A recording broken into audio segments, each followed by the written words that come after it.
guys, back with another video. In this video I'm going to be doing a review of a fragrance from the house of Van Cleef Arpels called Midnight in Paris. This fragrance was released in 2010 and the perfumés behind this fragrance are Domitille Bertier and Olivier Polge. Domitille Bertier was a part of the Flower Bomb creation by Victor and Rolf, so was Olivier Polge. Olivier Polge has also done fragrances such as Dior Homme, Only the Brave by Diesel, Paco Rabanne's Invictus, Burberry The Beat, and Yves Saint Laurent's L'Homme Libre. Bottle sizes for this fragrance, the 75 ml, which is the 2.5 ounce, and the 125 ml, which is the 4.2 ounce. Price is going to run you anywhere from $20 to $50 USD. Here's the presentation.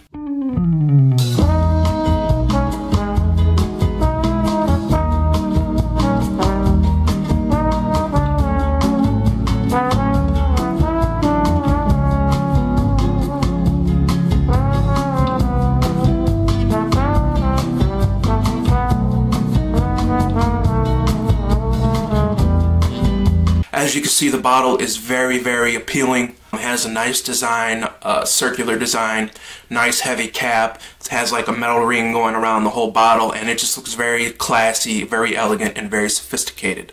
Top notes of this fragrance are lemon, bergamot, rosemary, and leather. Middle notes are matcha, green tea, and black lily of the valley. And the base notes are Styrax, Tonka, benzoin, and incense. Seasons for this fragrance, you could pull it off in the fall, winter, and spring. This is not a summer scent, and concentration types for this fragrance are EDT, which is what I have and will be reviewing, and EDP. This fragrance has been discontinued per confirmation from Van Cleef Arpels, which means it's going to become incredibly hard to find in coming years, at least I imagine, and the price is going to go up. This fragrance is very cheap at the moment. You can get it for, as I've said, $20 to $50. If you're paying any more than that, you're overspending. But generally, you're going to pay anywhere from $20 to $30 if you do your due diligence and shop around. When you first spray this fragrance, what you really get out of it, or at least what I get out of it, is a rubbery, vanillic smell. There's not a whole lot going on, and I believe the rubbery vibe comes from the tea and the black lily of the valley. It kind of has a similar vibe to Bulgari Black, which also does the black tea and the vanilla combination. So it has kind of like a rubbery, vanillic vibe throughout most of the fragrance. You also do pick up on the Tonka bean, which I believe is what gives it the vanilla, along with the benzoin, which is also very similar to vanilla as well. So you get this vanillic, rubbery vibe, but it's also incredibly seductive. It's very inviting. It's very comfortable to wear. I mean, I love wearing this thing, but the only problem I have with it is that it's kind of hard to wear. It's more of a date night, night out scent. It's not really something that I feel comfortable wearing casually because it is so sensual and you know, vibrant and just out there. This fragrance is incredibly smooth as well. You know, from top to bottom, it maintains this smoothness that is actually really great. As I've said, this fragrance is very similar to Bulgari Black. The biggest difference, in my opinion, is that this one is much more sweeter. It's much more smoother, and it's also more well done, in my opinion. Both are excellent fragrances. I just prefer this one way more than I do Bulgari Black. It pretty much remains consistent throughout the entire duration of the fragrance. It doesn't really change up much. The only thing I would say is that the rubber accord kind of dies down a little bit in the dry down, and you get a little bit more of the Tonka and the benzoin.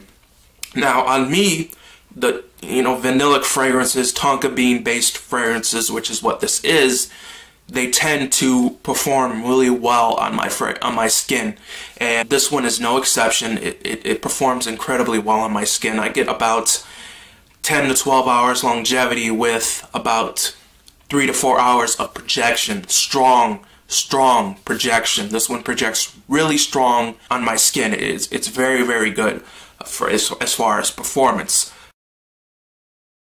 This one is very smooth, very sexy, and very inviting.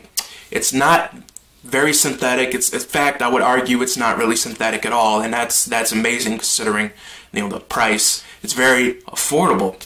And the bottle is just gorgeous. I mean, it looks great. And it's perfect for a date. I mean, it's a perfect date night fragrance. It has a rubbery vibe, and it's not for vanilla haters. If you're not a fan of vanilla-based fragrances, you may not like this one. And it's not incredibly versatile. It's kind of hard to wear, and that's kind of the only downfall I see for this fragrance, is that it doesn't really offer itself to many occasions. Smell, I give this one a 10 out of 10. In my opinion, it has an incredible smell. It smells great. Longevity, I give it a 9 out of 10. You get 10 to 12 hours every single time I wear it. And projection, I give it a 9 out of 10. It projects well, incredibly well for the first 3 to 4 hours. And it remains, you know, a skin scent after that. Versatility, I give it a 6 out of 10. It's not incredibly versatile. It's kind of hard to wear. But, I mean, it's perfect for date nights. And compliment factor, 10 out of 10. If you use this on the right occasion, you're going to get tons of compliments. People are going to love this one on you, especially if, you know, you're going out on a date. I mean, you're going to impress the girl with the scent, I think. And overall, I give it a 9.5 out of 10.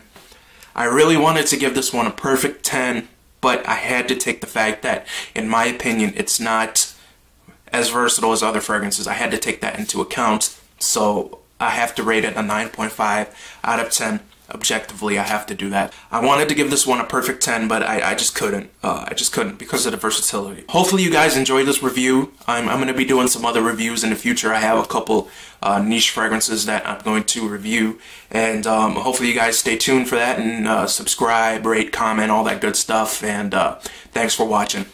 Peace.